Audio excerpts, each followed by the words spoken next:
합독하시겠습니다. 8장 31, 32 시작. 그렇다면 이런 일에 대하여 우리가 무슨 말을 하리요? 하나님께서 우리를 위하신다면 누가 우리를 대적하리요? 자기 아들을 아끼지 아니하고 우리 모든 사람을 위하여 내어주신 분이 어찌 그 아들과 함께 또한 모든 것을 우리에게 값없이 주지 아니하겠느냐. 아멘. 자, 오늘은 여러분들과 함께 이제 로마서 8장 31절 32절 하겠습니다. 조금 있으면 이제 로마서 8장이 끝이 나는데, 로마서 8장이 어느 만큼 중요하냐면, 자, 제 손을 보시면 이만큼이 이제 전부 다 이제 성경 전체야. 성경 전체. 근데 이제 성경이 이제 쭉 하면서 구약에서는 어느 성경이 중요하냐? 사실은 이사야서가 굉장히 중요합니다. 이사야서는 복음 전체를 담고 있고 66권까지 있어서 성경 66권을 전부 다 담은 성경이 이사야서입니다. 쉽게 말해서 구약의 로마서가 이사야서입니다. 이렇게 생각하면 될 만큼 이사야서가 굉장히 중심에 있습니다. 로마서는 당연히 신약은 로마서죠. 그러면 이제 이사야서는 구약에서 증거하지만 실제 예언 쪽에서 설명을 하니까, 실제 오신 예수님을 본 기록은 신약이니까 여기는 이사야서는 복음이지만 예언적 복음이라면 로마서는 실체적 복음입니다. 왜? 오신 분이 실제 구원을 완성하고 간 이후에 적은 거니까. 이사야서는 예언적 성격을 가지고 있다면 이쪽은 완성적 성격을 가지고 있다, 이렇게 보시면 되겠습니다. 둘 다 중요하지만 실제 우리 피부에 와닿을 만큼 중요한 것은 이사야서보다 실제 로마서가 되겠죠. 그러면 로마서 안에서도 16장까지 있는데 그 로마서가 어디가 참 중요하냐? 뭐 사람들마다 다 각자 다를 수는 있습니다. 그러나 모든 것을 종합 정리해 놓은 것은 8장입니다. 그렇게 보았을 때, 성경 전체로 봤을 때 우리가 점점 뭐 성경 모두가 중요하지만 이렇게 좁혀 봤을 때 어디가 중요하냐? 로마서로 귀결이 되고, 로마서에서 또 어디가 중요하냐? 그러면서 8장이 돼버리니까 지금 우리가 하고 있는 이 8장은 성경의 가장 중요한 부분을 하고 있다는 것이 되는 거거든요. 그래서 이 8장이 그렇게 무게가 있고 중요한 겁니다. 그래서 우리가 예를 들어서 누군가에게 복음을 전하려면 그냥 로마서 8장으로도 사실 충분한데, 로마서 8장에 오해할 만한 부분들이 앞에 있어요. 그게 8장 앞에 7장, 6장이 은혜와 율법에 관한 그 오해를 정리를 해놓고 8장에서 딱 세팅을 하는 겁니다. 그러니까 8장이 중요한데 8장이 잘못 갈 수 있으니까 그거를 이렇게 쉽게 말해서 우리가 뭔가를 이렇게 틀에 집어넣으려면 틀을 만들어 놔야 되는데, 그 틀은 6장, 7장이 틀이에요. 그 안으로 8장이 쑥 들어오는 겁니다. 율법과 은혜에 대해서 딱 잘못 나가는 걸 이렇게 딱 방비를 하는 게 6장, 7장이에요. 그리고 이제 구원이 뭔지를 8장이 가장 분명하게 기록한 것인데, 이게 이제 틀 밖으로 나가면 안 되니까, 율법으로도 빠져도 안 되고 은혜로 빠져도 안 되니까 그 틀 안에 8장이 쏙 들어오는 겁니다. 그림이 그려지시죠? 네. 그래서 이 8장이 그런 차원에서 보면 성경 전체에 가장 중요한 장이 되는 거죠. 이제 오늘은 이제 이런 모든 내용을 망라해서 마지막에 이제 하나님께서 어떻게 이 구원에 대해서 이렇게 잘 정리하시는지를 우리가 하나 살펴보도록 하겠습니다. 자, 오늘은 그래서 우리 이제 여기까지 왔어요. 하나님이 우리를 위하시면까지 왔습니다. 야, 이제 이게 이제 무슨 뜻이냐면, 사실 우리가 어딜 가도 자신감 있게 살 수 있고 주눅 들지 않고 어떤 상황이 와도 우리가 가장 강할 수 있는 게 뭐예요? 누가 나를 위해 주느냐거든요. 그죠? 애들도 보면 하여튼 너가 아버지 뭐 하시노? 이렇게 묻잖아요. 근데 너가 아버지가 힘이 세면 애들도 자신감이 있잖아요. 나 이렇게 설교하면 맨날 목사님이 영화만 본다 이렇게 생각하지 마세요. 그건 중요한 것만 나옵니다. 근데 그렇잖아요. 그 창조 주신 하나님, 우리를 위해서 자기 생명을 내어주신 그 하나님이 우리를 위하시면 이런 마음이 들면 여러분들이 어디 가서 주눅 들 일도 없고, 그렇죠? 너가 아버지 뭐 하시노? 그러면 창조주다고 얘기하면 되는 거예요. 그죠? 그러니까 우리는 아버지가 너무 백이 든든해요. 그리고 얼마나 우리를 위하는지는 아들을 주신 분이라는 거죠. 그 정도로 위한다면 세상에 사실 두려울 게 아무것도 없어요. 심판도 두렵지 않아요. 왜? 내 아버지가 심판하시잖아. 내 아버지가 심판하시잖아. 그러니까 이런 차원에서 여러분의 믿음의 자신감은 어디서 나오느냐면은 하나님이 얼마나 나를 위하느냐가 우리 믿음의 전부다 이 말이에요. 위하느냐. 자, 그런 차원에서 오늘 이 내용을 함께 살펴보려고 하는 것입니다. 자, 8장에서 들어와 설명해 왔던 전체 내용을 보면 오늘 여기 여러분들과 함께 읽었던 이 31장이 눈에 31절 여기 보면 그렇다면 이 일에 대해서 우리가 무슨 말 하리요? 우리 하나님께서 우리를 위하시면 이렇게 표현하고 있는 이 31절부터 설명하고자 하는 이 내용이 그 앞의 내용이 충분히 내가 믿음이 됐을 때, 앞의 내용이 충분히 소화돼서 믿음이 됐을 때 이제 뒤편에 이것이 얼마나 자신감으로 나오는지를 우리가 설명하는 내용이 보이게 되는데요. 자, 우리가 사실 하나님 앞에 죄인이라는 걸 알았고, 죄인이라는 걸 알았던 우리들은 가장 무서웠던 게 뭐냐면 정죄였습니다. 그렇죠? 우리에게 참 무서웠던 게 뭐냐면 하나님이 우리를 정죄하면 어쩌냐. 이건 뭐 세상에서는 사람들이 법정에서 요즘은 그런 이야기가 많이 해요. 제발 빨리 없어져야 되는 직업 중에 하나가 판사랍니다. 사람들이 진짜 판사가 없어지길 바란답니다. 왜? 자기가 어떤 성향을 가지냐에 따라서 마음대로 재판을 하는 거예요. 무슨 법대로 거기에 감정이 왜 안 들어가겠어요? 그러나 AI는 감정이 없다는 거야. 그냥 그대로 이해가 가요? 네가 우파냐 좌파냐에 따라서 우파는, 그래서 우리 요즘은 그런다 그러잖아요. 법정에 올라가서 내가 저 사람이 좌파 판사냐 우파 판사냐 그거부터 살핀다고 그러잖아요. 그런 것처럼 AI가 판결을 하면 그런 거 없잖아요. 근데 생각해봐요. 사실 우리에게 가장 무서운 게 뭐냐면 이게 법정에 들어가서 그러니까 죄인이 법정에 들어가는 것처럼 불안한 게 어디 있겠어요. 왜냐하면 그 미래는 어떤 것도 설계할 수 없어요. 왜? 그 법정에서 어떻게 판결날지 아무도 모르니까. 여러분들이 지금 죄인이 돼서 법정에 가서 재판을 받으러 가고 있는 하나의 죄인이라고 생각을 하시면서 오늘 이야기를 들어보면 여러분 지금 이 판결이 어떻게 내릴지 모르는데 여러분들의 미래가 설계된 뭐 아무것도 없는 거예요. 이게 넘어가는 게 제일 중요한 거지 뭐 아무것도 할 수가 없는 거 아니겠습니까? 그 재판을 받아본 사람들이 어디가 힘드냐면 그 재판 받는 과정이 그렇게 힘들다 그래요. 얼마나 신경 쓰이는 일이에요. 그죠? 모든 걸 다 놔야 될 수도 있고 내 계획을 다 내려놔야 될 수도 있단 말이죠. 자, 이런 것처럼 우리에게는 정말 하나님이 우리에게 율법이 말했던 게 뭐냐면 우리가 죄인이라는 것을 지적해 줬어요. 그러면 우리에게 죄인이라는 것을 내가 아무리 부인을 해도 하나님이 죄인이라고 했으니 우리는 죄인이 될 수밖에 없는데 제일 무서운 게 뭐냐면 하나님의 정죄가 무섭잖아요. 근데 8장에서 딱 들어오면서 뭐라고 했다고요? 네가 예수 안에 있다면 정죄함이 없나니 이렇게 성경은 설명을 했더라는 것이죠. 우리는 가장 무거운 짐을 내려놨죠. 어떤 짐이죠? 정죄의 짐을 내려놨습니다. 이게 마태복음에 이렇게 표현하고 있습니다. 수고하고 무거운 짐진 자들아 다 내게로 오라 내가 너희를 쉬게 하리라 해서 정죄의 짐을 내려놓는 겁니다.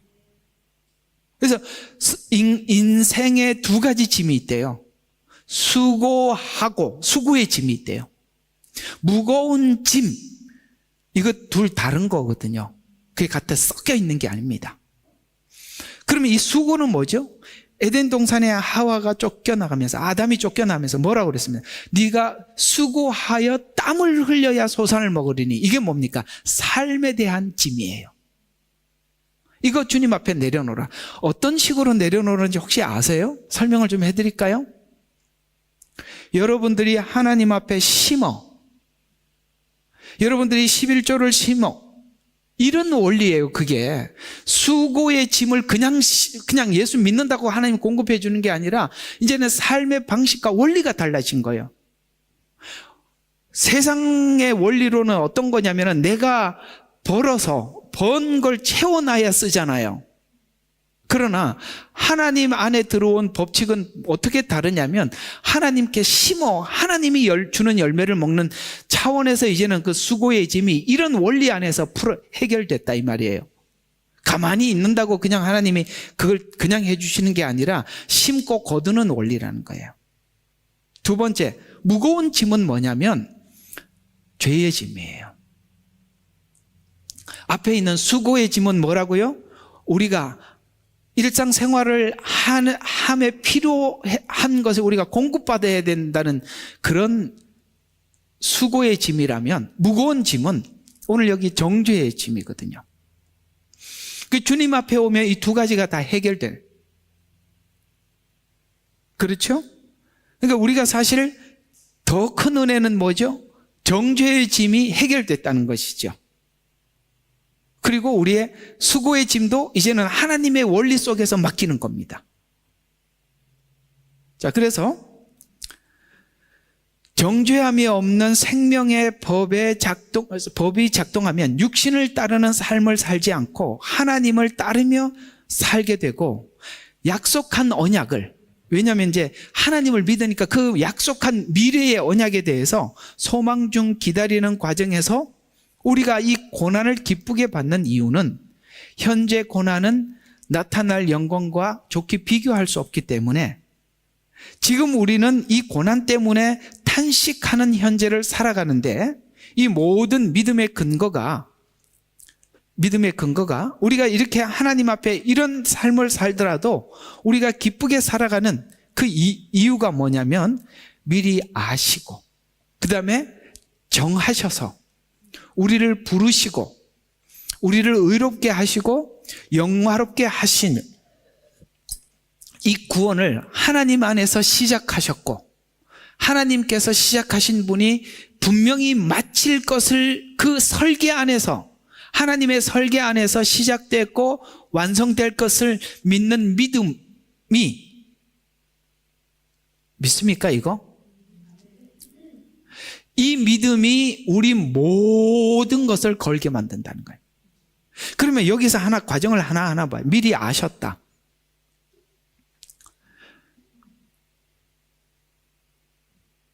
하나님께 이제 이런, 우리가 예수를 믿으면 가장 하나님 앞에 처음 질문하는 게 성경 창세기를 읽다 보니까 죄의 기원이 나오잖아요. 그 죄의 기원에서 보면, 여러분 이제 예수 믿으면서 다 이런 고민 한번 해봤을걸요? 이거 하나님이 이 선악과 만들어 놓고 아담이 따먹을 줄을 알면서 왜 만들었지? 이렇게 고민을 안 해본 사람, 난 엄청 해봤거든요. 여러분 했어요, 안 했어요? 안 하면 인간도 아니지. 그러니까 사람도 아니죠. 생각도 없이 사는 사람이죠. 그건 당연히 하는 겁니다. 따먹을 걸 아셨습니다. 그러면 이제 책임을 아담에게 돌려요? 하나님께 돌려요? 우리는 하나님께 돌립니다. 왜? 알면서 왜 만들었습니까? 이렇게 되죠. 근데 한번 해봐요. 입장을 바꿔요. 여러분들이 이 속 사람의 이 더러움을 한번 솔직히 시인을 해보자고. 여러분들이 아담이면 안 따먹었을 것 같아요. 우리는 항상 남한테 책임을 전가하면 나는 의롭다고 생각해요. 여러분 그 자리에 갖다 놓으면 안 그랬을 것 같아요? 예. 우리가 본질적으로 하나님의 사랑 안에서 깊이 그분에 대한 이해가 없으면 인간은 철저하게 자기중심적입니다. 그래서 우리는 하나님이 이럴 수 있습니까? 라고 얘기를 하지만 아니요. 우리가 어떤 인간인지에 대해서 부정하는 겁니다. 그걸 따먹은 것을 우리 안에 있는 욕심, 탐욕이라는 것을 하나님이 분명하게 드러내주는 게 율법이에요. 이걸 철저하게 들춰내서 아주 남김없이 그냥 완전히 발가벗겨 놓고 거기다가 은혜의 옷을 가죽 옷을 입혀주시는 겁니다. 거기에 은혜가 덧입혀져야만이 은혜가 되는 겁니다. 그러기 위해서 하나님께서는 큰 그림 안에서 그 과정이 에덴이라는 과정이 지나가는 것뿐이에요. 거기에 있는 아담은 모두 우리고 거기 있는 하와도 다 우린 겁니다. 예수님을 십자가에 못을 박고 십자가에 못 박으소서라고 외친 사람도 유대인이 아니라 우리라는 걸 압니다. 철저하게 우리는 죄인이고 이기적이고 탐욕이고 자기중심적입니다. 그걸 철저하게 벌거벗겨 놓고 가죽 옷을 입혀 주셨을 때 그 은혜가 되는 겁니다. 그러려고 하나님께서 에덴을 창설하시고 알면서 그걸 만든 겁니다. 왜? 우리를 각인시키게, 우리를 이해시켜서 그 십자가가 싸구려가 되지 말라는 거예요. 그러기 위해서 그런 겁니다. 하나님은 미리 아셨어요. 우리가 그럼에도 불구하고 미리 아시고 우리를 그 중에 특별해서 부른 게 아니라 이건 미리 아시고 부르시고 이거 뭔지 우리는 해명할 길이 없어요. 여러분 가족 중에 내가 먼저 하나님 앞에 부름을 받아 왔다면 여러분들 가족 중에 가장 의로운 사람이었습니까, 여러분이? 아니, 고개를 옆으로 젓지 말고 위아래로 한번 져보시죠. 자신 없죠? 네, 자신 없습니다. 우리는 아무도 자신 없습니다. 야곱과 에서 속에서 하나님이 왜 에서를 선택했느냐는 우리에게는 가장 큰 미지수입니다. 에서는 굉장히 의로웠고 효자였습니다. 아버지를 고기를 드시게 하려고 사냥을 해서 부모를 공경했던 사람이에요. 야곱 집에서 아무것도 하지 않았어요. 정말 이름 그대로 도둑놈이에요. 우리가 인간적으로 보면 누가 봐도 에서가 참 괜찮은 인격을 가진 참 의리 있고 효자고 그런 사람입니다. 근데 그 둘 중에 왜 야곱을 택했느냐? 미리 아시고 정하시고 우리는 알 수 없어요. 예수님 오셨을 때 누구보다도 이 모든 사람들이 알고 있는 죄인 세리, 왜 세리를 찾아갔을까요? 그거는 숨어있는 죄인이 아니라 악독한 악랄한 죄인들입니다. 왜? 없는 세금 갖다 매겨서 정부에는 예를 들어서 여러분들인데 한 1,000만 원 세금 걷어가지고 정부에는 대충 세금 신고해서 한 200-300 주고 나머지는 자기가 다 해먹는 거 국민들 다 알고 있었어요. 어때요? 마태를 찾아갈 만한 사람이었어요? 아니에요. 죄인이었어요. 사람들이 이해가 안 됐던 거예요. 왜? 예수님께서는 저기 괜찮은 사람들 많이 있는데 니고데모도 있고 훌륭한 사람들이 많이 있을 거 아니에요. 근데 이상하게 아주 죄인의 집에만 골라다니는 거예요. 그러니까 침례 요한이 헷갈리지 않겠어요? 아무리 생각해도 이상해서 침례 요한 제자를 보내서 오실 그이가 당신인지 내가 다른 사람을 기다려야 되는지 좀 알려주세요 라고 그 이야기를 할 만큼 심각했다고요. 여러분과 제가 지금 이 자리에 하나님 앞에 미리 아시고 정하시고 부르시고 이럴 대상이 아무도 아니에요. 가만히 보면 다른 사람들 보면 나보다 낫는 사람들이 너무 많아. 이건 정말 캐션이라니까요. 미리 아시고 정하시고. 그리고 불러서 예수님의 이 복음의 눈을 열어주시고 우리를 의롭다고 하시고 영화롭게까지 준비해놨다는 것. 여기에 당연히 저지요. 당연히 저 아니면 누가 이렇게 하나님 앞에 불러서 이렇게 하겠습니까? 라고 얘기할 사람 누가 있냐 이 말이에요. 제가 저번에 한번 우리 한국교회 성도들에게 설문조사했던 거 설명한 적 기억하십니까?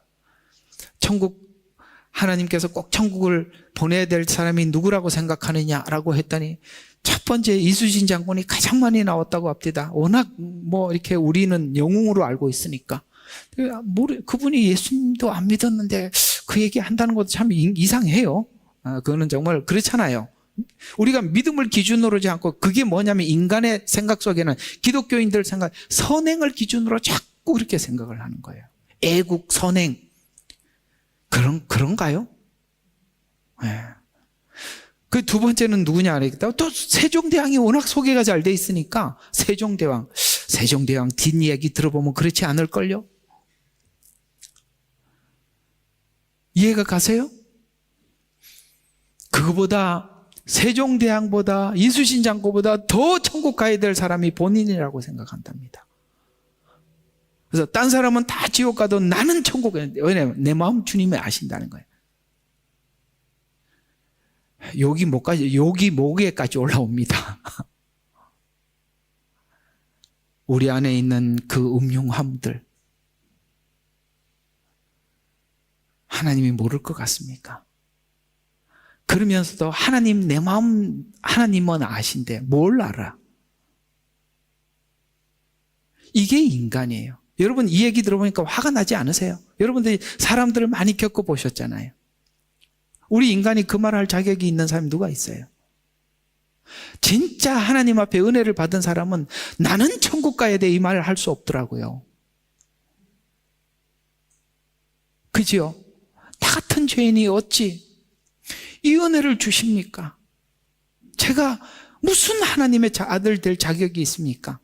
이렇게 생각되는 게 정상인데 내가 아니면 누가 천국 가랴 이러고 앉아 있으니 그게 무슨 은혜가 오다가 말았는 건지 은혜가 오해가 된 건지 알 수가 없는 이야기들이 아니겠습니까?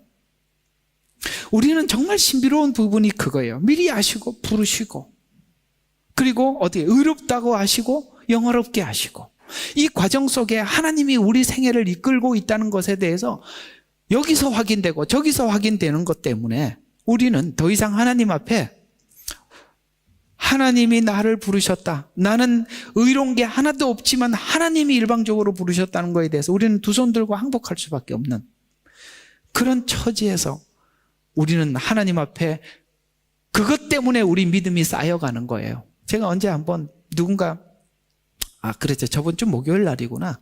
목요일 날 이렇게 얘기를 하면서 우리 기독교의 이 설교와 복음의 큰 문제가 뭐냐면 이 성도들을 이렇게 만든 게 뭐냐면 모든 성경을 가지고 믿음이라는 주제로 설명을 했다는 거예요. 아니요. 가닥을 잘못 잡으셨다고요. 성경은 네가 믿어서 천국 간다라고 그렇게 말하고 있는 것 같아 보이지만은 아니요. 로마서가 사랑해서 끊을 수 없다고 했어요. 방향을 잘못 잡았다고요. 성경은 믿음이 있어야 천국 간다고 말하지 않았어요. 하나님의 사랑에서 끊을 수 없는 것이 우리 믿음인 거예요. 사랑이 믿음이지 그 사랑을 확인한 만큼 믿음이 있는 것이지 우리는 믿음을 공부를 하고 성경을 배우면 쌓여간다고 생각하는 거예요. 그래서 그 열매들이 교만으로 나타나고 이상한 형태로 나타나는 겁니다. 왜? 나는 오랫동안 배웠고 믿음이 있다고 생각하는데 아닙니다. 사랑은 믿음의 열매와 다릅니다. 사랑은 그래서 고린도전서 13장에 여러분 하나님과의 관계가 깊어지면 고린도 13장처럼 되어져야 정상인데 믿음이 있다고 하면서도 믿음의 열매인 사랑은 전혀 나타나지 않잖아요. 근데 우리는 자꾸 믿음이라는 주제를 가지고 성경을 설명하기 시작했다 보니까 오래 예수 믿으면, 장로가 되면 믿음이 제일 좋아. 정말 아닙니다. 아니라고요. 아시겠어요? 목사면 믿음이 좋고 장로면 믿음이 좋고 오랫동안 나는 3, 4대 모태신앙. 웃기지 마세요. 관계입니다. 신앙은 사랑의 관계예요.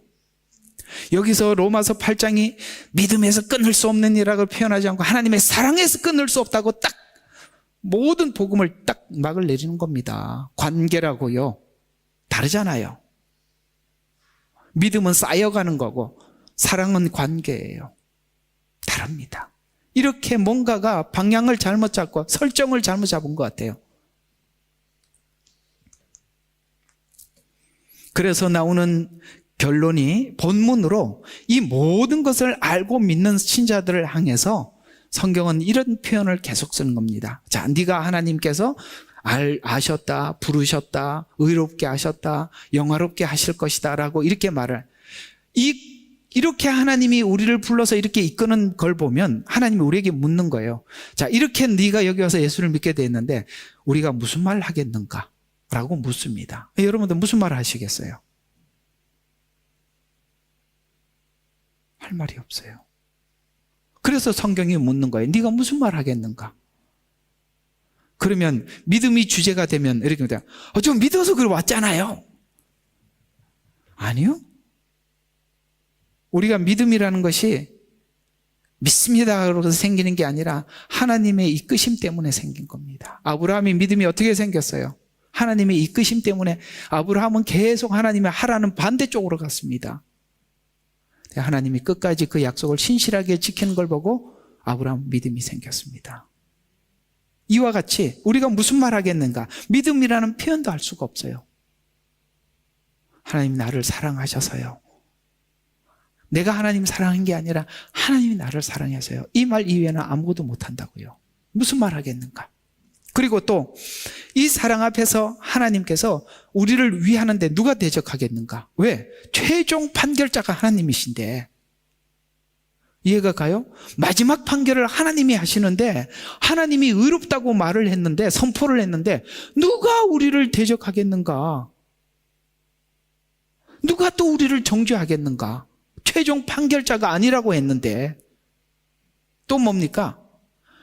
이렇게 해서 무슨 말, 누가 우리를 대적하겠는가로 하나님은 신자가 잘하든 잘못하든 하나님이 우리를 위하시면이라는 것에 대해서 하나님 우리 편이라는 것에 대해서 완벽하게 내가 혹시 잘못했더라도 하나님 나를 버리지 않고 또 이끄신다. 그래서 우리는 일어나서 또 하나님 앞에 갈 수 있고 또 갈 수 있는 거예요. 하나님이 우리 편이라는 것에 대해서 너무나도 철저하게 확신을 하고 있다는 거.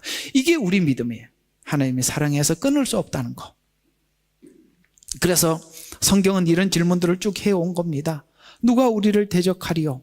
32절에는 우리를 위해 아들을 주신 하나님이 모든 것을 주지 않겠는가에 대해서 우리는 확신하는 거예요.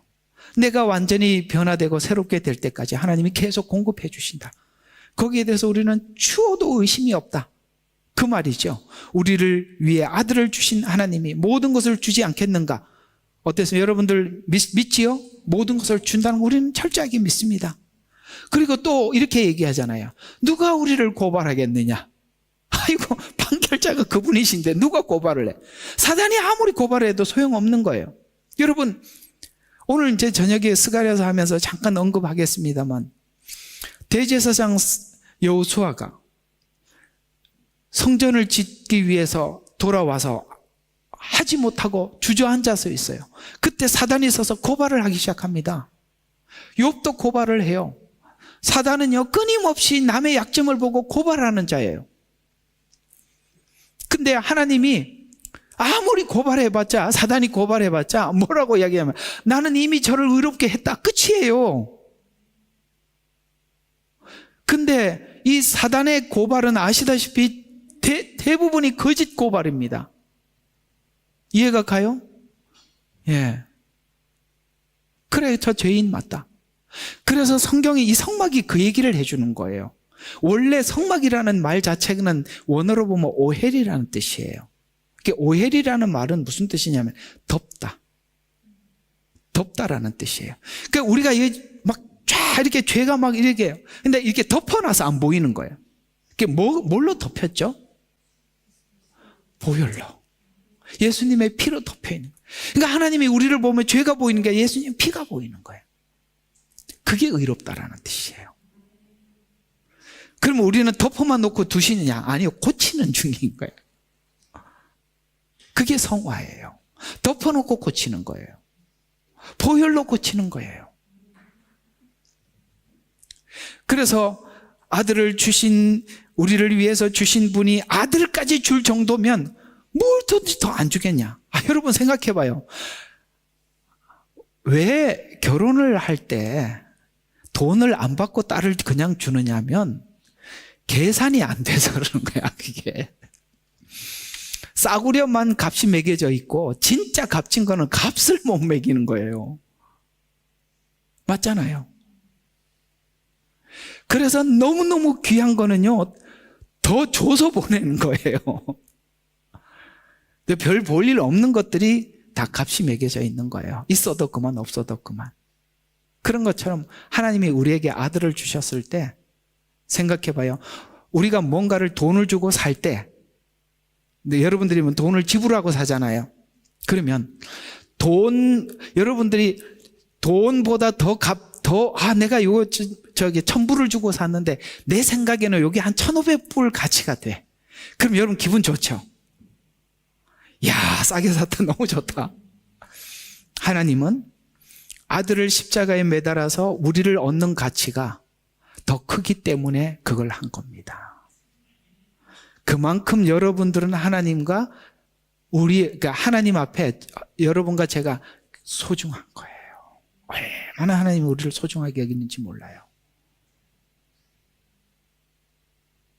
사실 저는 과거에 이렇게 말하니까 참 창피합니다만, 그 옛날에 이런 복음이 열렸을 때 전 정말 밤새도록 울었습니다. 진짜 밤새도록 울었어요. 이게 어떻게 말똥말똥 앉아서 들을 수 있는 이야기입니까? 하나님이 나를 그렇게 소중하게 여기시다니. 이렇게 나를 소중하게 여기시는 그 하나님 앞에 우리는 우리가 설계했던 그 싸구려 같은 미래의 진로들 다 포기할 수밖에 없었어요. 젊었을 땐 돈에 이렇게 막 골탕을 많이 먹은 사람들은요, 막 이제 기회가 되면요, 막 눈이 막 부리부리해. 돈 그러면 누군들 그러지 않겠습니까? 저도 정말 극빈자로 살아서 그 한이 맺혀서 그렇게 한번 해보려고 그러는데 그거 다 내려놓게 되더라고요. 왜? 하나님이 이런 분이라는 거예요. 이게 뭔 소용이 있어요? 이게 하나님이 우리를 얼마나 위해 주시는, 얼마나 사랑하시는데. 그 얘기예요. 또 누가 우리를 고발하겠는가? 아이고, 누가 고발하겠어요? 이미 의롭게 되었는데. 그래서 34절에 누가 정죄하겠는가? 계속 그렇게 표현하는 거예요. 누가 이런 표현들이 나오는 거예요. 너희들에게 이렇게 할 자가 아무도 없다는 거예요. 누가 우리를 그리스도의 사랑에서 끊을 수 있는가? 뒤편에 이제 계속 이어서 나오는 겁니다. 라는 근거를 가지고 앞으로 다가갈 수밖에 없는 수많은 종류들, 환난, 곤고, 핍박, 기근, 적신, 위협, 칼, 이런 모든 것에서도 이게 더 크니까, 그 영광이 더 크고 하나님께서 우리를 위하심이 더 크니까 우리는 넉넉히 이기느니라. 이게 살다 보면 이 교회 생활을 하는 성도들도 쉽지 않아요. 이 목양하는 입장에서 가장 힘든 게 뭐냐라고 물으면 정말 저는 자신 있게 이 말을 할 수 있어요. 여러분들과 싸울 수 없는 게 제일 힘듭니다. 무슨 뜻인지 아십니까? 여러분, 자식하고 싸워서 이겨서 뭐 하시겠어요? 자식하고 마음대로 할 말 다 하고 싸울 수 있어요? 못 싸웁니다. 더 사랑하는 사람이 항상 지는 거예요. 왜? 이런 마음이 정말 힘들어요. 그게 뭐냐면 그렇게 보이고 나면 막 주님이 불러서 그렇게 은혜 받고 그 세상 가운데 살던 사람이 교회에 와서 이 모습 보면 두 번 다시 하나님 앞에 안 찾을 거 아니에요. 그게 제일 무섭다고. 누가 싸울 줄 몰라서 안 싸우는 게 아니에요. 그 연약한 신자들, 하나님께서 정말 그 평생을 준비해서 이 교회에 데려다 놨는데 이 모습 보이고 나면 그 친구가 두 번 다시 교회에 오겠어요? 혹 떠나더라도 다른 교회 가서 신앙생활을 해야 될 거 아니에요. 그래서 여러분들이 일방적으로 공격을 해도 저는 아무 반박을 할 수 없어요. 왜? 그 어린 영혼들 다칠까 봐. 그런 거는 아무도 모를 겁니다. 한번 대답해봐. 이 얘기밖에 못하지요. 여러분 애들한테 자녀들 너무 사랑하니까 여러분 하고 싶은 말 다 못하잖아. 왜? 이러다가 얘가 다치면 어떠냐? 마음이 다치면 어떠냐? 믿었던 부모로부터 실족하면 어쩌냐? 이게 노심초사해서 할 말 못하고 살아온 거 아니겠어요? 똑같은 겁니다. 양육자들 마음하고 자식들은 안 그래요. 삿대질하고 막 대들 수 있어요. 왜? 사랑이 없으니까. 관계도 없어. 돌아서면 그만이니까. 그럴 수 있어요. 그게 차이입니다.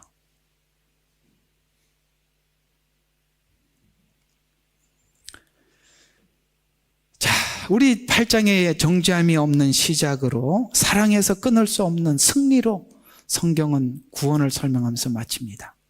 오늘 구원의 결론을 질문으로 계속, 그래서 로마서는 끊임없이 질문을 넘어오는 거예요. 그렇게 할 수 있느냐? 라고 물으면서도 답을 딱 제시하면 그럴 수 없느니라. 그러므로 그러나 이렇게 계속 이렇게 쭉 연달아 온 이유가 그런 거죠. 그래서 구원의 결론을 질문으로 시작하여 대답하게 하고 우리로 하여금 대답하게 하고 결론을 선포하는 구조로 되어 있습니다. 그래서 이런 일에 대해서 무슨 말을 하리오? 이런 질문이에요. 그래서 미리 아심, 미리 정하심, 부르심, 의롭다 하심, 영화롭게 하심에 대한 계획을 가지고 있다면 무슨 말을 더하여 믿음이 부족하겠는가? 그러니까 우리가 하나님을 믿는 믿음에 대해서 이 과정을 생각해 봐라. 뭐가 부족하겠는가? 이렇게 구원을 구상하신 것은 왜 하나님이 이런 방식으로 구원을 구상을 해서 이렇게 하실까? 예를 들어서 율법 하나 딱 주고 지키면 천국, 안 지키면 지옥. 이것처럼 서로 간에 편한 게 어디 있겠어요? 서로 간에 제일 편하잖아. 아니 돈 주고 얼마 사고 그런 거 똑같잖아요. 얼마나 편해. 요거 하면 하고. 여러분 이만큼 편한 게 없어요. 그러면 뭐가 생기느냐면 천국 가서 천국 딱 그러는데 예수님 하나님 앞에 딱 이렇게 고개 딱 이렇게 하겠지. 그래서 나 해서 왔어. 그렇잖아요. 그럼 요한계시록에 하나님 앞에 예배 드리는 그 엄청난 광경은 절대 있을 수 없는 거예요. 그렇죠? 면류관을 벗어 던지며 거룩하다 거룩하다 하나님께 감사하고 그거 없는 거예요. 왜? 내가 돈 주고 왔잖아. 내가 율법을 지켜서 왔잖아. 맞지요? 그래서 하나님이 율법으로가 아닌 철저하게 은혜로 구원하시는 겁니다. 그 얘기예요. 자발적으로 아들의 형성을 본받기 위함이라고 말합니다. 아들의 형상을 본받게 하려고 합력하여 선을 이루어 가시는 하나님은 우리를 위해서 우리가 하나님 앞에 예수님을 아들의 형상을 담기 위해서 뭐든 하겠다는 거예요. 뭐든. 여러분 그렇잖아요. 애가 정말 하나님 인격적으로 훌륭한 아이가 될 수 있다면 여러분 뭐든 할 수 있죠. 참 여기 와서 우리 교민들 살아가는 분들 대부분이 다 청소를 하고 사시는데 남의 집 그 변기에 손 놓고 참 이게 닦는다는 게 여러분 자식 아니면 안 할 거야 아마. 그죠? 아, 뭐 둘이 사는데 뭐 그런 일을 할 필요 뭐 있겠어요. 남의 집 변기 왜 닦어 가서. 왜 그걸 할 수 있어요? 애들 때문에. 애들은 그걸 모르지. 그렇게 하고 있다는 것을. 그게 아들의 형상을 본받기 위해서. 그런 것처럼 하나님도 여기에 가치를 둔다며.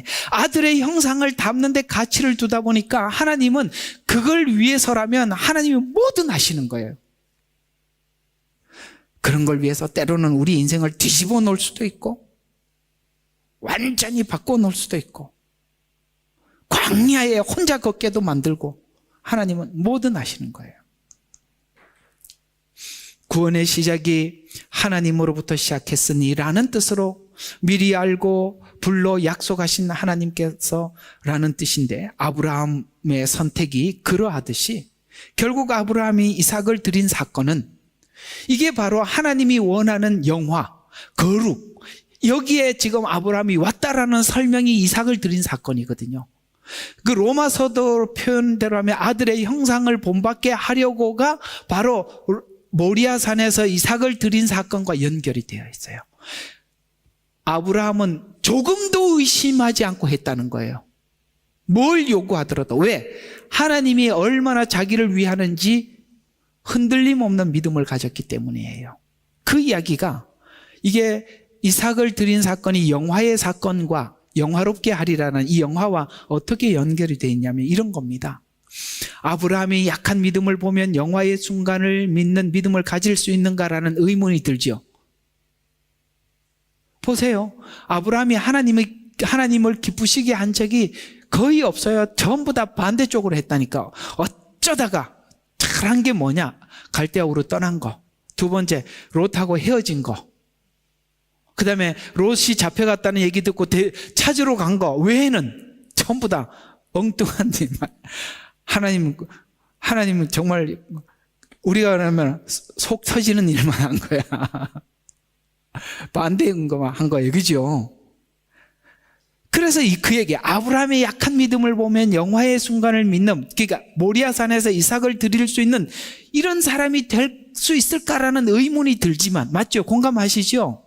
그러나 이삭을 모리아산에서 들여서 다시 얻은 영광과 같이, 들여서 그 영광을 얻은 것처럼 자신을 드릴 수 있는 것은 자신을 들여 다시 받은 영광. 아시겠어요? 이삭을 하나님께 드렸더니 히브리서에서는 하나님께서 그 생명을 다시 받은 거라고요. 이게 부활이잖아요. 우리가 지금 예수를 믿는 믿음이 결국은 무슨 믿음이냐? 부활의 믿음이에요. 그러니까 우리가 하나님 앞에 죽기를 바라고 우리가 죽으면 하나님이 주시는 게 있잖아요. 그게 다시 받은 거잖아요. 다시라는 말이 왜 나와요? 이전에 있었던 거예요. 우리 옛 것을 버려. 이게 죽음이잖아요. 이게 죽었더니 뭐가 와요? 부활이 오더라는 거죠. 이게 바로 아브라함이 하나님을 믿었던 표현이래요. 왜? 성경은 히브리서는 뭐라고 표현했냐? 이삭을 드린 사건을 이렇게 표현하고 있어요. 그는 죽은 자 가운데 도로받은 것이라. 포인트라고 히브리서에 나온다고요. 잊지 말아주세요. 죽은 자 가운데서 다시 받은 거라. 우리는 옛사람이 죽어야 그리스도의 형상을 본받는 거예요. 그 이야기를, 그걸 지금 어디서 했다고요? 아브라함이 모리아산에서 한 거예요. 하나님이 바로 이 지점까지 우리를 끌어올리기 위해서 뭐든 한다. 모든 것이 합력해서 선을 이루신다.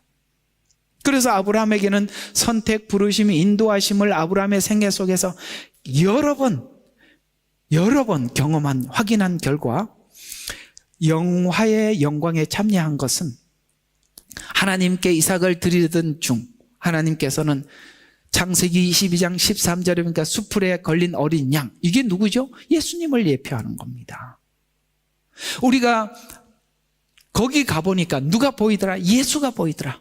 여러분들이 언제 주님이 보일까? 여러분이 죽을 때 예수가 보이는 거예요. 내가 살아있을 때는 예수님이 보이질 않아. 내 자신이 살아있을 때는, 내 자존심이 살아있고 내 주장이 살아있을 때는 주님이 보이질 않아. 그래서 내가 죽고 나면 예수님이. 그래서 거기 드리는 상황 속에서 뭘 봐? 수풀에 걸린 어린 양을 보고 대속 제물이 등장하고, 그 다음에 뭡니까? 그래서 히브리서 11장 19절에 보니까 비유컨대 그가 죽은 자 가운데서 도로받은 것이라 하여 부활 이후에 영광의 모형으로 결국 신자들의 믿음 또한 아브라함 생애에서 믿음을 보았듯이 예정, 아까 이제 부르시고 택하고 이렇게 예정과 인도하시는 삶의 여정을 통해 결국 주님께서는 우리를 어느 날을 목적으로 재림, 영광의 날을 목적으로 나의 삶을 인도하신다는 믿음으로 연결되는 겁니다. 그래서 우리는 이 은혜를 모르는 사람은 현재 하나님을 바라보는 데 초점이 맞춰 있지만 이 모든 하나님의 전체 그림을 보는 사람은 그날에 맞춰져 있는 거예요. 그날을 생각해 보면 우리는 여기에 함부로 할 수 없는 게 너무 많은 겁니다. 함부로 할 수 없는 게 너무 많다고요. 다 그날에 다 숨겨지는 것이 드러나지 않을 게 없다고 했어요. 그 빛이 비치면 다 드러난다고 했어요. 마음의 의도를 비춰주신다고 했어요. 그래서 이어나오는 말이 그런즉 이 일에 대하여 우리가 무슨 말하리오라는 선언은 누가 성경 역사 속에 하나님의 역사를 반박할 수 있어요? 성경이 그렇잖아요. 성경 전체 역사 속에 수많은 사건, 인물, 왕들의 이야기가 나오는데 거기에 있는 모든 역사 속에 하나님의 개입, 그 개입이 사람에게 뭘 설명했는지, 뭘 했는지, 누가 성경 역사 속에 일하셨던 하나님을 반박할 수 있겠으며 동일하게 여러분의 개인의 인생과 생애 속에 여러분들이 쭉 하나님이 내 생애 속에 이렇게 개입했다는 것에 대해서 누가 부인할 수 있겠어요? 여러분 부인할 수 있어요? 없어요. 우리는 아무도 부인할 수 없어요. 그래서 성경은 말합니다. 더 이상 논쟁할 것이 없다. 그리고 없고 바로 이어지는 답으로 가는 것은 우리가 하나님께 드렸던 수많은 질문에 대해서 하나님께서 뭐래요? 입을 막아. 하나님 왜 그랬대요? 그러면 선악과는 왜 두었대요? 나 왜 이 고생시킨대요? 이런 말들을 다 막아서 나는 왜 저번 주에 얘기했는데 나는 왜 부모 복도 없고 배우자 복도 없고 자식 복도 없냐? 이 말에 입을 딱 막게 만들더라는 거예요. 하나님 대신 제가 대답을 좀 해드리면 하나님 나는 왜 이렇게 복이 없어요? 네가 어지간해야지. 무슨 말인지 못 알아들으세요? 한번 생각해봐요. 여러분들도 여러분 자신이 보이죠? 내가 참 어지간하잖아, 그죠?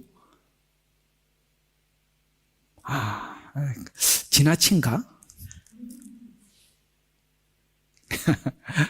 로마서가 넘어온 이 표현들은 믿음의 단계에서 필연적으로 넘어와야 할 과정으로 오늘 이게 세 번의 큰 산맥이 있어요. 로마서를 보면 이게 어떤 신학교 다닐 때 우리 신학생 중에 한 분이 로마서가 보여요. 저는 로마서를 강의하고 싶어요.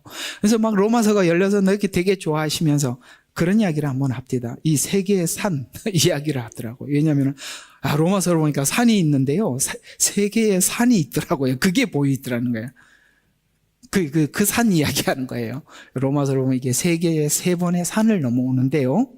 그게 뭐냐면 로마서 3장 5절이 첫 번째 산봉우리예요. 그게 뭐냐면 하나님의 공의에 대한 논쟁을 멈추게 한다는 거예요. 여러분 우리는 하나님의 공의에 대해서 여러 번 질문을 한 적이 많습니다. 공의.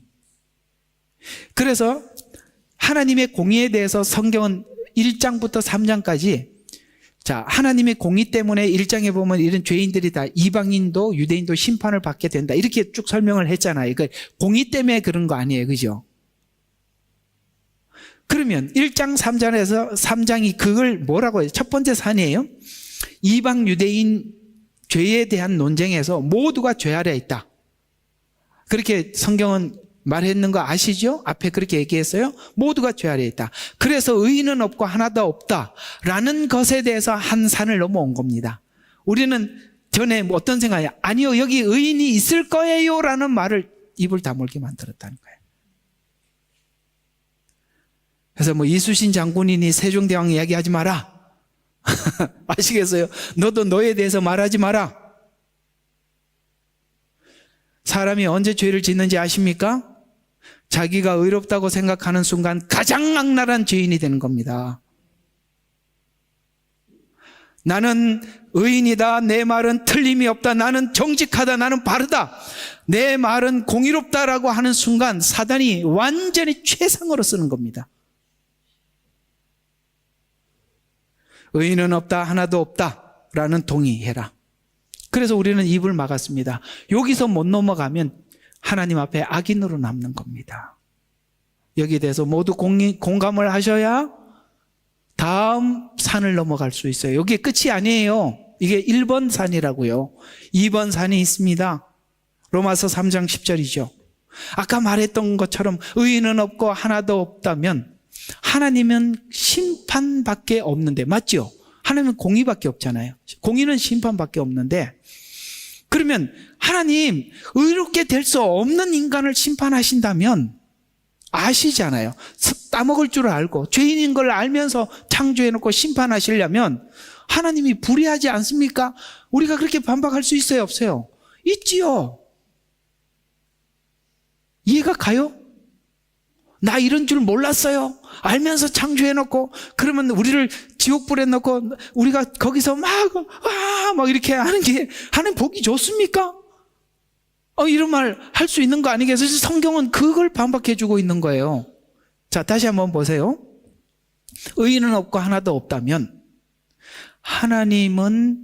하나님의 공의는 결국 우리가 심판받을 것밖에 없는 게 사실인데, 의롭게 될 수 없는 인간을 심판하신다면 하나님 불의한 거 아닙니까? 라는 두 번째 질문에 논쟁이 당연히 있죠. 세 번째 산이 나옵니다. 그게 3장 5절이거든요. 그 3장 5절은 이런 얘기입니다. 그래, 하나님의 의 때문에, 하나님의 공의 때문에 우리가 불의가 드러나서 하나님이 진노를 하신다면, 진노하시면, 그러면 진노하시는 하나님이, 하나님의 불의한 진노, 이게 이해가 가요? 이게 진노가 불의하냐? 자, 이제 그러면 둘이 이제 막닥뜨려 쓰는 거 아니야? 하나님과 우리 사이, 그죠?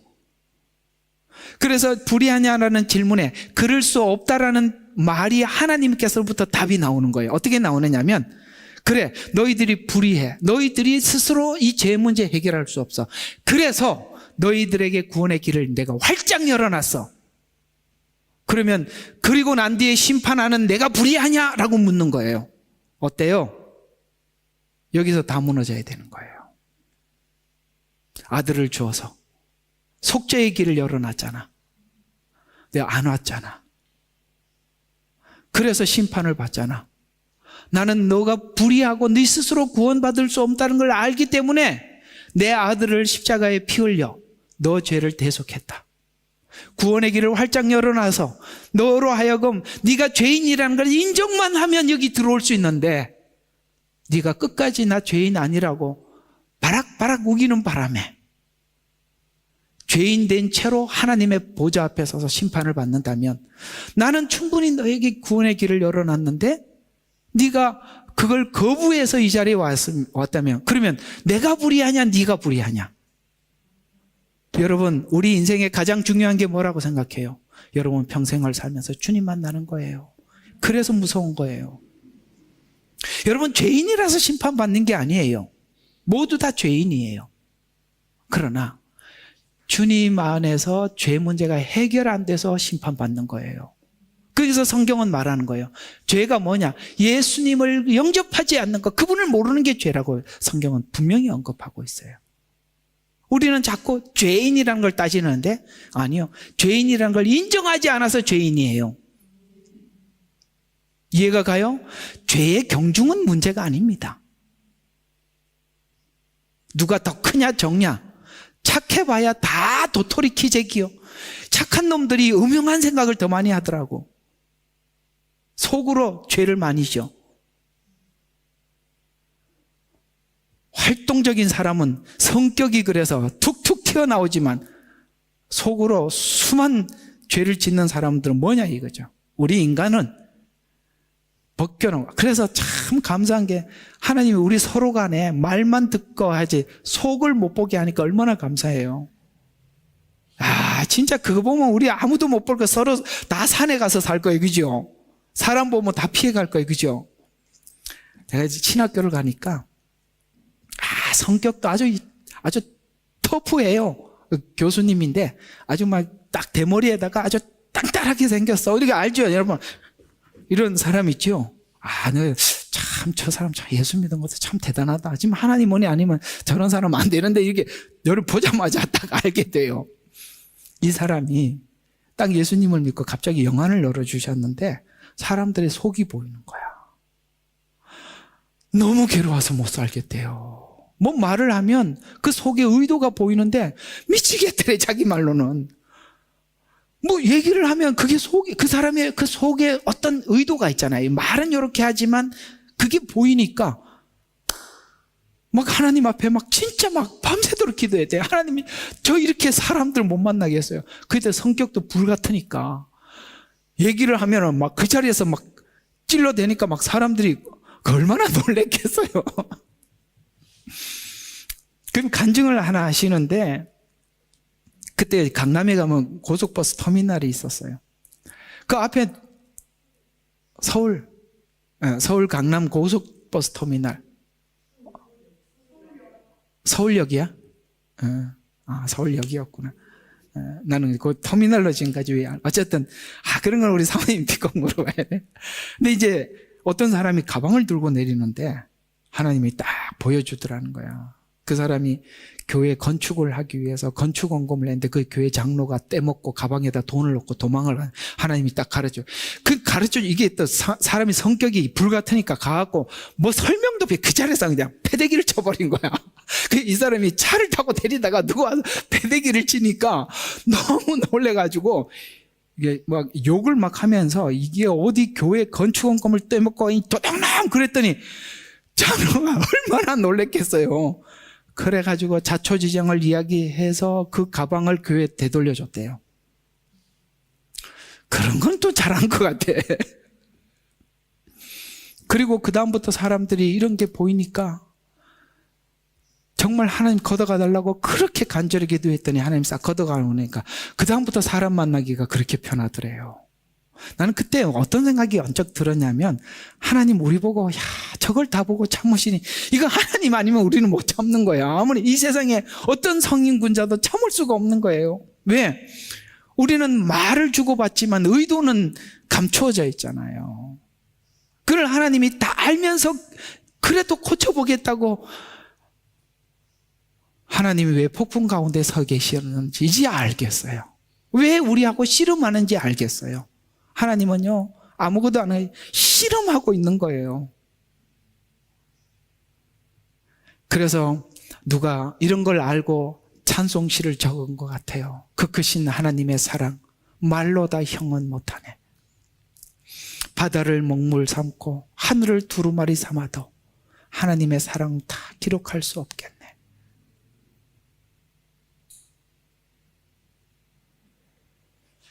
하나님이 우리에게 하는 말이에요. 속죄로 구원의 길을 열어주었는데 다가오지 않아서 심판을 받은 것이라.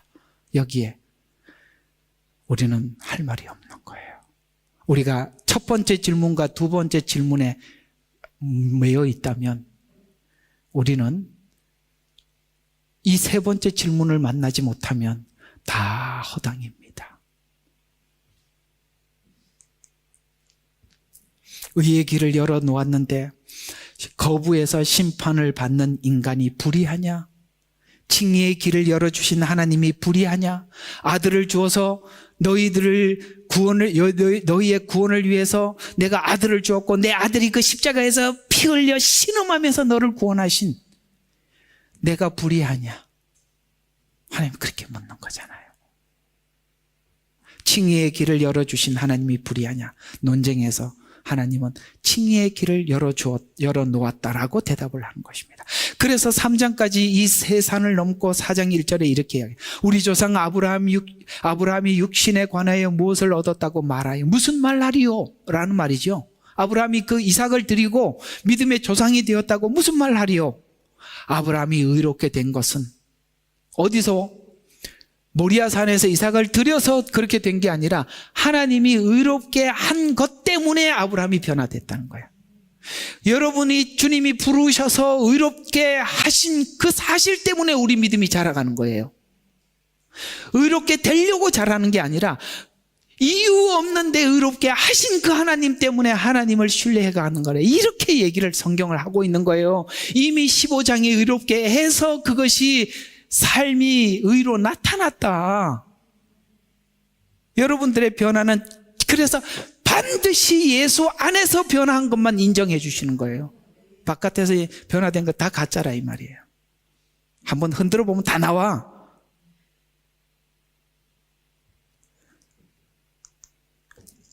이 말은 행위로 의로우냐 믿음으로 의로우냐라는 이미 의롭다 함을 얻고도 실패도 있었다. 그렇죠? 아브라함이 그랬죠. 은혜로 믿음으로 의롭게 된 것은 은혜로 의롭게 된 믿음을 남용할 수 있느냐? 왜? 은혜를 남용하지 말라고 이미 의롭게 해놓고 시작한 거예요. 남용. 아니면 남용하니까. 그래서 6장에 또 넘어와서 아까 4장이잖아요. 6장에 넘어와서 이렇게 그런즉 또 이런 말이에요. 무슨 말하리요? 자꾸 이렇게 반박했는 거예요. 은혜가 넘치게 하려고 죄에 거할 수 있느냐라는 질문 앞에 우리가 스스로 이 대답은 하나님이 할 대답이 아니고 우리가 대답해야 해요. 결코 그럴 수 없느니라. 이렇게 해서 자발적으로 바뀌는 거예요. 죄 앞에 서서 우리는 자유의지는 하나님이 뺏어가지 않았어요. 자유의지는 앞에 있지만 죄를 앞에다 두고 할래 말래 은혜를 생각하면서 그럴 수 없는 이렇게 하라고 정리가 돼요? 이게 복음이라니까. 죄에서 죽은 우리가 어떻게 더 이상 그 가운데 살겠느냐? 우리는 죄에서 죽었다는 걸 인정해서 나는 이제는 옛 방법대로 이렇게 안 살겠습니다. 죽은 우리가 라는 말을 나오게 하려 했다라는 것이죠.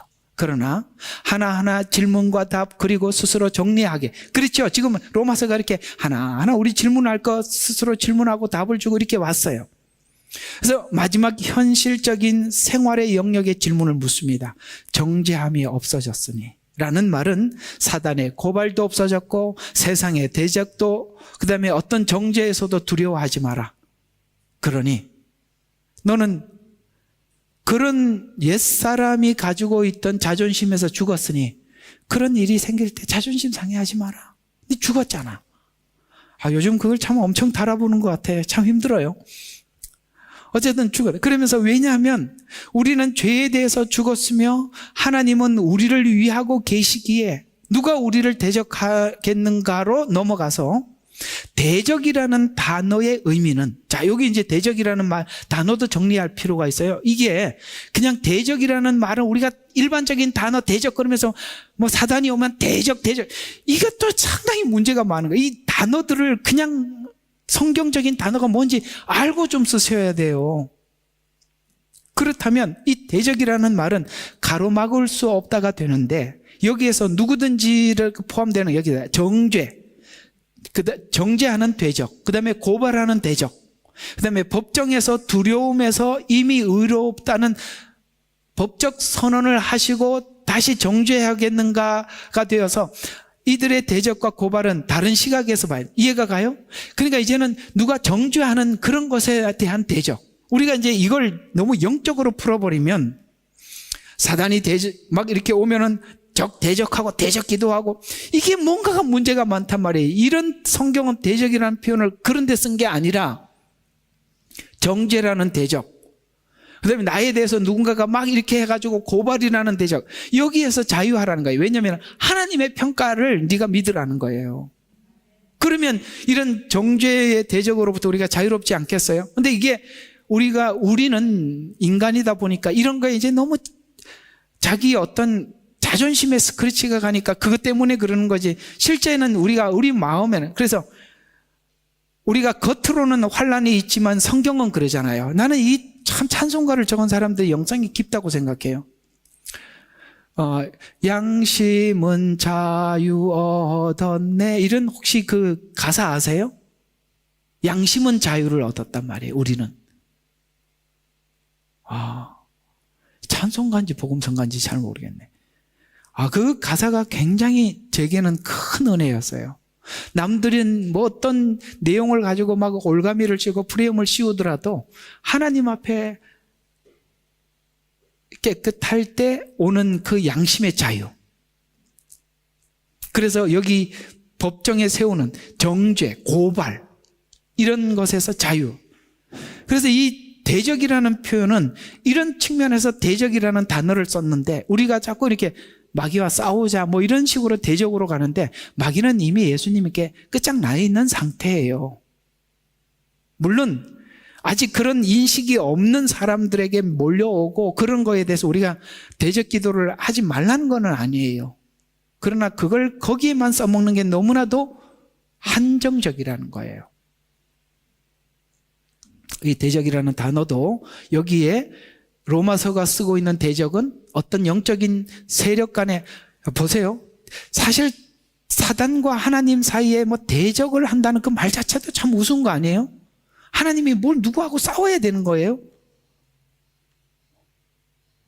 넘어갑시다.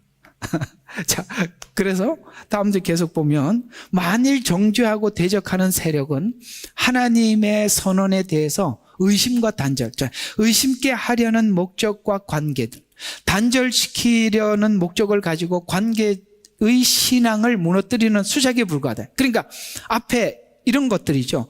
정죄하고 고발하고 우리로 하여금 막 당신의 이런 잘못에 대해서 법정에 세우려고 하는 이런 것들에 대해서 아까 말씀드린 것은 하나님이 우리를 의롭다고 했으니까 거기서 자유하라고 했습니다.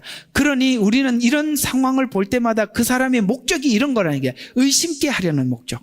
하나님 진짜 나를 그렇게 정죄함이 없다고 했는데 정죄를 계속 하는 거 보니까 그냥 정죄함이 있는 거 아닌가? 이렇게 의심케 하려고 한다든가 또 뭐죠? 그렇게 해서 하나님이 그런 분이라면 하나님에서 고개를 이제 갸우뚱거리게 만드는 이게 단절, 의심 이런 게 목적이라는 거예요. 우리가 이 복음에 대해서 완벽하게 소화를 하고 그분이 우리에게 하신 모든 은혜와 부르신 거 영화롭게 하는 이 과정까지에 대한 확고한 믿음을 가지게 되면 이런 고발 이런 거에 대해서 우리는 자유하게 될 텐데 여기에 대해서 믿음이 조금이라도 부족하면 이런 일들을 행함으로써 우리 마음속에 생각지 않는 의심이 들어오게 하고 하나님과의 어떤 관계가 깊어지는 게 아니라 항상 뭔가요? 이렇게 만나서 가는 게 아니라 이렇게 거리를 두게 만든. 그러니까 이렇게 하려고 하는 것이라는 걸 알고 속지 말라는 거예요. 내용이 너무 어렵지는 않죠? 더 나가서 35절에 등장하는 믿음을 지켜야 하는 과정에 당하는 여러 가지가 있죠. 시험과 환난들, 공경들, 박해들, 기근들, 헐벗음들, 위협이 무엇을 할 수 있는가라는 말을 함으로써 이런 많은 단어들이 우리에게 뭘 할 수 있는가라는 말을 함으로써 대적은 존재하지만 하나님의 계획은 막을 수 없고 사랑은 끊을 수 없다. 이게 성경의 이야기예요. 하나님의 계획은 누구도 막을 수 없다. 더 나아가서 하나님의 사랑에서도 끊을 수 없다. 이 모든 것은 우리를 위해서 합력하여 선을 이루는 수단으로 쓸 뿐이다. 그래서 이거는 하나님이 우리를 위한 어떤 방식에 불과. 그래서 막 하나님이 뺑뺑이 돌리죠. 막 언제는 환난이, 언제는 고난이, 어떤 때는 막 오해를 뭐 이렇게 해서 그렇게 보면 우리가 하나님을 믿는 믿음 때문에 그걸 쭉 막 이렇게 막 얻어만지면서 지나가고 나면 또 이를 보면 내가 좀 자라있고 그죠? 또 하고 이렇게 지나가 보면 내가 자라있고 나도 모르게 나는 요즘 그런 생각이 들어요. 요즘 이렇게 이제 시편, 욥기 이런 내용들이 사실은 실제 본인들이 이게 삶의 신앙생활에서 깊고 깊은 고민을 안 해보면 전혀 알 수 없는 이야기들이라서 이게 요 이야기 이런 말들도 서로 간에 알게 하기 위해서 아주 와닿게 하려고 뭔가를 하나님이 큰 작업을 하는 것 같아요. 왜냐하면 이게 실제 상황을 겪어보지 않은 사람들은 모르는 이야기들이거든요. 여러분 이해가 가죠? 이거는 그냥 아니면 그럼 멀쩡하게 그냥 기도 잘하고 예배 잘 다니고 복 잘 받고 뭐 하나님은 우리 가족들 건강하게 해준대 갑자기 뭐 욥기 시편하면 좀 이거 내가 듣는 거하고 너무 다르다 이렇게 생각하지 않겠어요? 그래서 하나님 그런 것 같습니다. 얼마나 위하시는가? 이게 이제 믿음에게 항상 하나님이 이걸 제시해 주셔요. 우리가 막 의심을 하고 물으면 꼭 이걸 꺼내 놓으시는데 아들을 주시니가 뭐 이 이야기예요. 하나님의 가장 큰 자랑거리죠. 아들을 주시니가 아들을 주신 것 같이 지금도 모든 것을 내어주는 위하심으로 하기 때문이다. 8장에 와서 구원에 대한 복음을 정리하면서 신자가 할 수 있는 의심과 질문들에 대해서 정리해주고 있는데 사단의 공격들의 몇 가지 목록들이 있어요.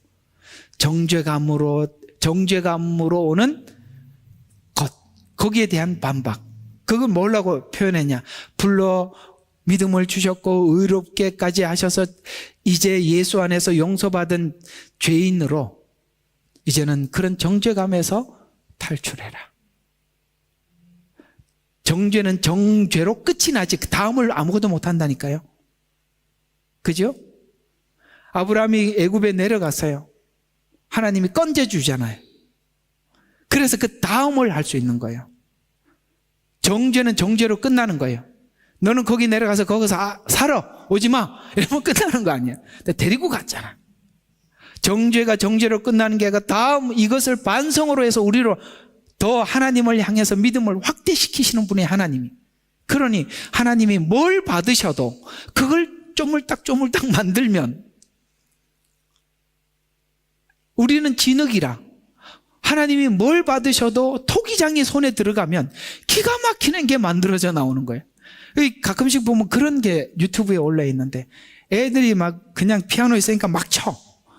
근데 완전히 피아노 거장이 애들이 막 치는 데다가 음료를 집어넣으니까 그 막 치는 것도 기가 막히는 음악이 되더라고요.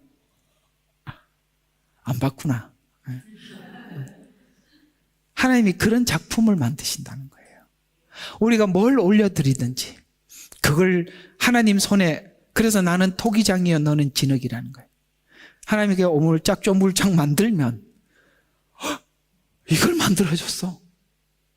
애굽에 내려갔다가 사라를 데리고 올라와서 또 뭘 만들고, 이스마엘을 통해서 하갈을 낳았는데 또 뭘 만들고, 아브라함은 믿음이 좋아질 뿐이었어요. 하나님 손에 잡혀 있으면 하나님이 뭘 만들어도 훌륭한 작품을 만들어내는 거예요. 그러니 정죄감으로 무력하게 주저앉지 마라.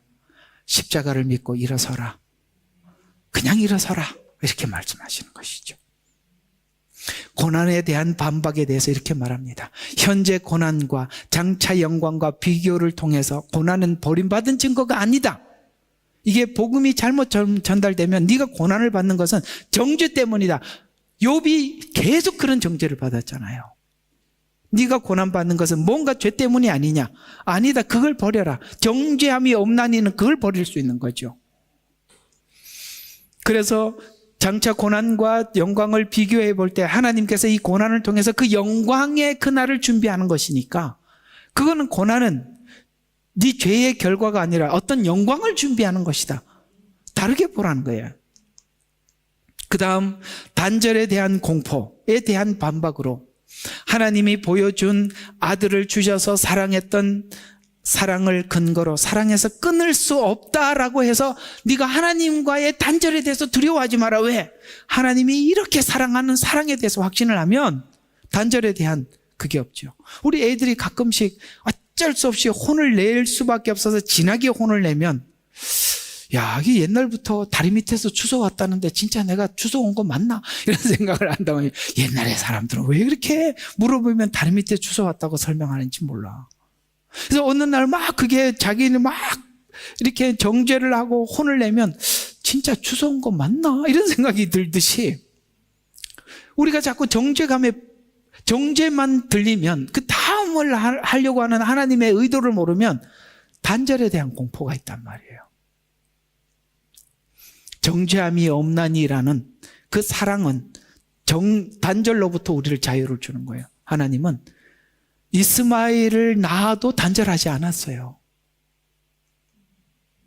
신자들은 역으로 생각하는 것들, 정죄감으로 죄의 문제를 해결하지 못하고 헤매이거나 고난이 역으로 생각해 사랑받지 못하는 증거라고 생각하거나 혹은 단절에 대한 공포로 사랑에 대한 의심으로부터 완전 자유라고 말해요. 그래서 이 그리스도 예수 안에는 정죄함이 없는 이라는 엄청나게 많은 걸 포함하고 있는 거예요. 결론입니다.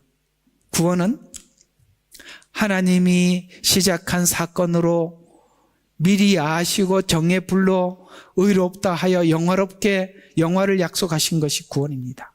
성경의 역사를 통해 증언한 하나님은 모든 계획을 완전히 이루셔서 우리는 아브라함과 이스라엘 전 역사를 통해서 우리는 너무나도 잘 알고 있습니다. 이스라엘이 저렇게 흩어져 있고 하나님을 배반해 있더라도 마지막 때 하나님께서는 이스라엘을 구원할 약속을 하고 있다는 건 너무나도 잘 알고 있어요. 하나님의 약속은 한 번도 변한 적이 없어요. 이들을 보내서 속죄 제물로 드릴 만큼 하나님의 의지는 분명하다고 그 아들을 보내준 건 하나님의 의지를 보여준 거란 말이에요. 그렇다면 우리는 하나님을 믿는 믿음을 아무도 우리를 무너뜨릴 수 없어요. 우리가 하나님을 믿는 아무도 무너뜨릴 수 없어요. 정죄를 해도 우리는 그 정죄에 주저앉지 않아. 고난을 줘도 고난에 함몰되지 않아요. 단절된 듯한 상황도 하나님은 아들을 보낸 열심으로 성화를 위해서 내게 많은 일들을 지금 하고 있다는 것에 대해서 나는 의심치 않아. 이게 하나님을 향한 신앙 고백이라 이 말이에요. 이럴 때 우리가 이 신앙 고백이 행함으로 나타난다라는 말이 야고보서예요. 오케이? 로마서와 야고보서를 이렇게 접목을 시키고 오늘 이야기들을 정리해 봅니다. 기도하겠습니다. 하나님, 합력하여 선을 이룬다는 것을 배우게 하셔서 감사합니다. 그러나 현실을 살아가고 있는 우리들이 괴로운 것 또한 사실입니다. 그러기에 은혜가 더 필요한 시간입니다. 십자가가 더 크게 다가와야 할 시간입니다. 그러니 아버지 하나님 눈을 열어서 은혜의 문을 열게 하여 주시고 보게 해주시고 절망한 자들에게 일어서게 해주시고 사단의 숨은 목적들을 발견하게 해주셔서 담대하게 과감하게 거부하게 도와주시옵소서. 예수님 이름으로 감사하며 기도드렸습니다. 아멘. 예레미야의 눈물은 시대에 맞는 말씀 선포와 변질되지 않은 순수 복음을 외치고 있습니다. 함께 연결되어 하나님께 예배드리며 이 마지막 때에 하나님께 쓰임받길 원하시는 분은 카카오 채널로 연락주시면 연락드리도록 하겠습니다. 고정 댓글에 채널 경고와 착제에 대비한 예비 채널과 제2채널 링크를 올렸습니다. 이 채널 또한 구독 부탁드리겠습니다. 감사합니다. 우리는 역사상 가장 중요한 시점을 지나고 있습니다. 하나님께서는 하나님의 일을 하시기 전에 사람을 준비시키셨음을 우리가 알고 있습니다. 하나님 말씀은 마지막 때에 대추수, 대부흥의 때가 있다고 분명히 예언하고 있습니다. 아멘. 하나님의 말씀이 그대로 성취될 것을 믿습니다. 예레미야 눈물은 잠자는 교회와 영혼을 깨우기 위해 노력하고 있습니다. 이 가슴 뛰는 일에 함께 하길 원하시는 분은 카카오 채널로 연락 주시기 바랍니다. 당신은 위대한 하나님의 사람입니다.